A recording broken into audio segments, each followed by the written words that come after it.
കനത്ത മഴയിലും തെരഞ്ഞെടുപ്പ് പോരാട്ട ചൂടിലാണ് കേരളം. എല്ലാ കണ്ണുകളും നിലമ്പൂരിലേക്കാണ്. പതിവ് പോലെ തെരഞ്ഞെടുപ്പ് വരുമ്പോൾ UDFുമായി ബന്ധപ്പെട്ട പടലപ്പിണക്കം ആരംഭിച്ചു കഴിഞ്ഞു എന്നതാണ് നിലമ്പൂരിൽ നിന്നുള്ള ഏറ്റവും പ്രധാനപ്പെട്ട വാർത്ത.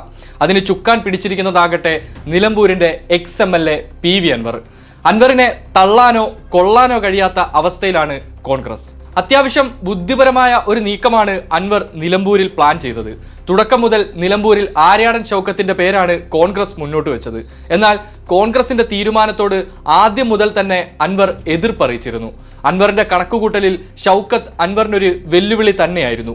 അതുകൊണ്ടാണ് ഷൗക്കത്തിന് ചെക്ക് വെച്ചുകൊണ്ട് അൻവർ നിലമ്പൂരിൽ VS ജോയിയുടെ പേര് നിർദ്ദേശിച്ചത്. പാർട്ടിക്ക് താല്പര്യമില്ലെങ്കിൽ പോലും അൻവറിനെ പാടെ തള്ളാൻ കോൺഗ്രസിനും കഴിയുമായിരുന്നില്ല. ഷൗക്കത്തിനെതിരെ ജോയിയെ കൊണ്ടുവന്നത് അൻവറിന്റെ കൃത്യമായ പ്ലാനിങ്ങോട് കൂടി തന്നെയായിരുന്നു. നിലമ്പൂർ ഉപതെരഞ്ഞെടുപ്പിന്റെ ദൈർഘ്യം വെറും 8 മാസത്തേക്ക് മാത്രമാണ്. അത് കഴിഞ്ഞാൽ നിലമ്പൂരിൽ വീണ്ടും തെരഞ്ഞെടുപ്പെത്തും. അപ്പോൾ VS ജോയ് തിരുവമ്പാടിയിലേക്ക് മത്സരിക്കാൻ പോകും. വീണ്ടും നിലമ്പൂർ എന്ന തട്ടകം അൻവറിന്റെ കൈകളിലേക്കും വന്നു ചേരും. ഇതുമാത്രമായിരുന്നില്ല അൻവറിന്റെ കണക്കുകൂട്ടൽ. നിലമ്പൂരിൽ ഇത്തവണ അവസരം നൽകിയില്ലെങ്കിൽ ആര്യാടൻ ഷൗക്കത്ത് കോൺഗ്രസ് വിട്ടേക്കുമെന്നും അൻവർ പ്രതീക്ഷ വെച്ചിരുന്നു. മാത്രമല്ല, ഒരു തവണയെങ്കിലും നിലമ്പൂരിൽ ആര്യാടൻ ഷൗക്കത്ത് മത്സരിച്ച് വിജയിച്ചാൽ പിന്നീട് തനിക്ക് നിലമ്പൂരിലേക്ക് ഒരു തിരിച്ചുപോക്കില്ലെന്നും അൻവർ ഭയന്നിരുന്നു. പക്ഷേ അൻവറിന്റെ ഈ കണക്കുകൂട്ടലുകളൊന്നും UDFന് മുന്നിൽ ചെലവായില്ല എന്നതാണ് യാഥാർത്ഥ്യം. ആരെയും വെട്ടിമൂലക്കിരുത്താൻ കഴിവുള്ള കോൺഗ്രസിന്റെ മുന്നിൽ അൻവറിന്റെ ഈ കളികളൊന്നും വിലപ്പോയില്ല. മാത്രമല്ല, VT ബൽറാം ഉൾപ്പെടെയുള്ള കോൺഗ്രസ് നേതാക്കൾ അൻവറിന് താക്കീതുമായി രംഗത്ത് വരികയും ചെയ്തിരിക്കുകയാണ്. അയാൾ ശരിയായ നിലപാട് സ്വീകരിക്കുകയാണെങ്കിൽ അയാളെ കൂടെ നിർത്തിക്കൊണ്ട്, അയാൾ തൻ പോരിമയും ധിക്കാരവും തുടരുകയാണെങ്കിൽ അയാളെ കൂടി പരാജയപ്പെടുത്തിക്കൊണ്ട് നിലമ്പൂർ സീറ്റ് UDF പിടിച്ചെടുക്കും. ഇതാണ് VT ബൽറാം തന്റെ ഫേസ്ബുക്കിൽ കുറിച്ചത്. എന്നാൽ അതത്ര എളുപ്പമാകുമോ എന്നതാണ് ഉയരുന്ന ചോദ്യം. കാരണം PV അൻവർ ഉയർത്തുന്ന കാറും കോളും ഇപ്പോഴും UDFന് മുകളിലുണ്ട്. നിലവിൽ KPCC ജനറൽ സെക്രട്ടറി ആര്യാടൻ ഷൗക്കത്തിനെ നിലമ്പൂരിൽ സ്ഥാനാർത്ഥിയായി പ്രഖ്യാപിച്ചുകൊണ്ടാണ് UDF തെരഞ്ഞെടുപ്പ് പോരാട്ടത്തിന് രംഗത്തിറങ്ങിയിരിക്കുന്നത്. ഷൗക്കത്തിനെ സ്ഥാനാർത്ഥിയാക്കിയതോടെ അൻവർ തൃണമൂലിനു വേണ്ടി മത്സര രംഗത്തിറങ്ങുമെന്നാണ് സൂചന.